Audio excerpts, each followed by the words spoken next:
Well, first of all, Bubba, I know we've talked about the polls throughout the last couple of years, but now you guys are the kind of mark team here. So does that change your mentality as a program?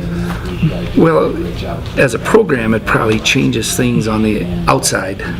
You know, it's great for our program as far as exciting the fan base and ticket sales and alumni support and, you know, the recognition, not just within our region, but the Big Sky, you know, spans a huge area. So it's great for our university and great for our program. Within our team, it really doesn't change the expectations we have. And when we had those expectations in 2014 was to each and every guy do their job to the best of their ability.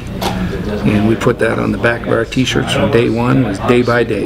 That's how we're going to build this program, and that's what we're attempting to do. And we really need to address this with our team, that we don't want to become complacent, because human nature sometimes, when you get patted on the back and get a lot of recognition, that's something that can happen if you let it happen. But we've got to be cognizant of that fact that we have not accomplished what we want to accomplish in our program. So are we pleased with progress, and does it help us? Sure it does. But within the walls, we got a lot left to accomplish, and got to have very high expectations for ourselves as we do our job.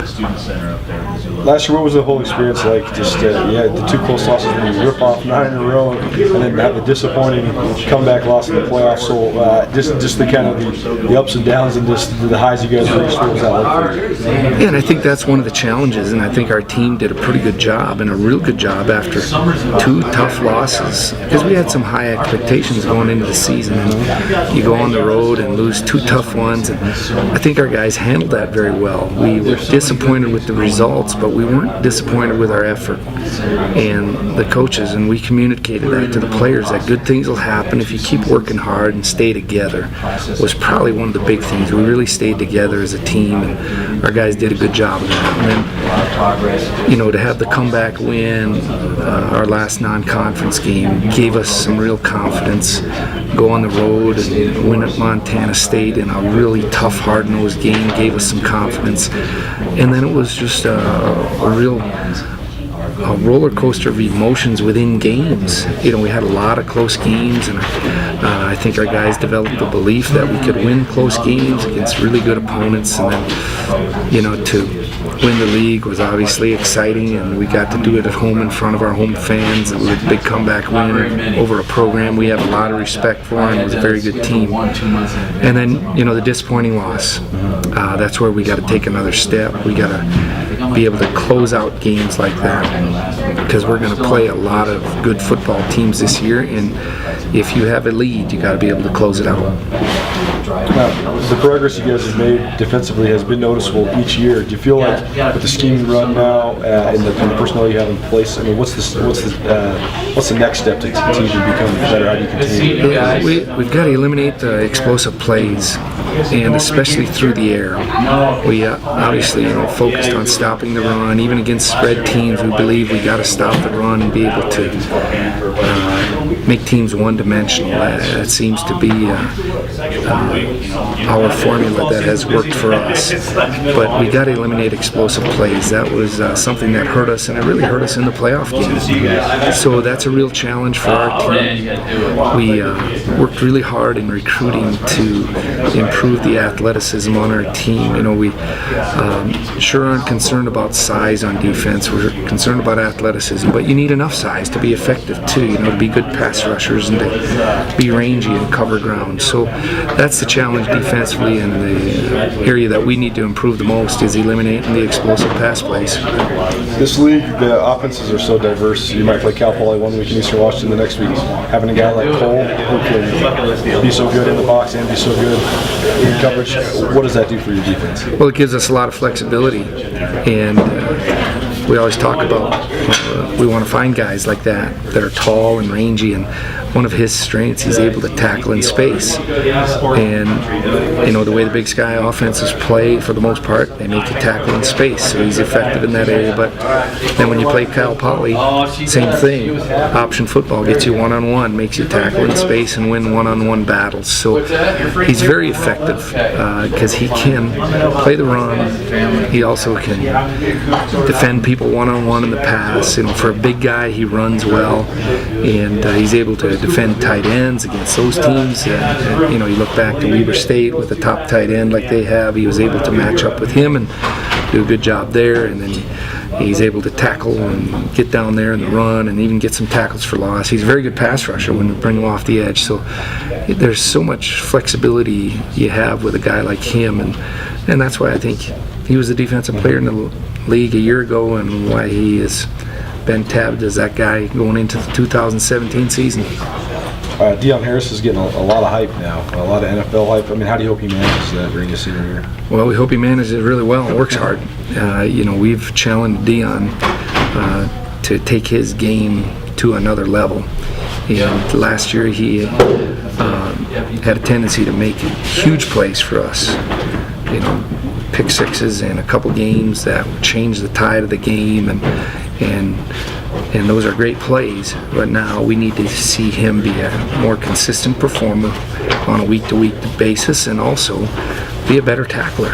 And that's what he needs to do. And when you get guys like Deion that see they have an opportunity to play after college, you try to talk to him what he needs to do now to help him with that opportunity. And really, we focus on his role on the team, and what he does right now is so important, and let that other stuff take care of itself. And he had a real good summer, and we're looking forward to seeing how this turns out in 2017.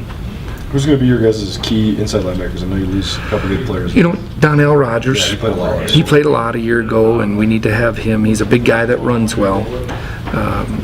So we really challenge him to learn the defense and be more of a take charge guy. That's what one thing. Connor O'Brien was set to return, and then basically retired from playing football, and we lose a lot of leadership there because he was very knowledgeable and a good solid player for us, and his leadership is one thing that we need to find a way to replace. Offensively, you must like the respect that your run game is getting with both the running backs being preseason all-league guys. Yeah, I think, we share the carries, and they're different type runners. John's a slasher and a home run hitter, and Brady's more of a move the chains guy, although we think he has adequate speed to make some big plays. And those guys take a lot of pride in pushing each other, and great to see them get some recognition. They're really good team players, and those guys work really hard, and that really helps our football team, that they're some of the hardest workers on our team. Played a bunch of young guys at receiver last year. You feel like you have a chance to make a big jump at that position? We would hope so. Damon Mercer, who was a transfer who didn't play a whole lot, our first 4 or 5 games, really came on the scene late in the year and was a big play guy for us. Noah Wanzik was a true freshman that was a tough matchup, and really came in as an unknown, but had a good solid year. Travis Toivonen had a lot of catches as a true freshman. So we think those guys will be better, because you make a big jump, from your first year in a program to the second year. You'll make a big jump, and all 3 of those guys were their first year in our program. Keaton has, Ryan and I were talking about this last night, so underrated. His ability to take care of the ball and just operate like you need him to. How important is that for you guys' offense? It's very important, and he's very good at it.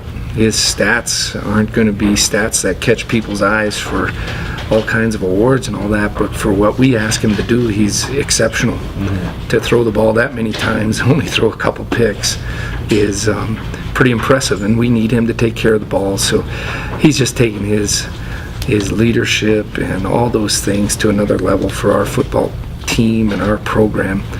And you won't find a better competitor. He played last year. He was injured early in a game and gutted it out, and then he'll play the next week even though he's not 100%, and he just provides so much motivation and inspiration for our team, and that's what the guys will really rally around. Last question for you then. What's going to be the key factor for North Dakota if you guys do hope to make another run at a Big Sky title? Consistency. I really believe that's our challenge, to get out on the field and run the ball and be able to execute our offense on a consistent basis. And then we know, for the way we play, we have to play great defense.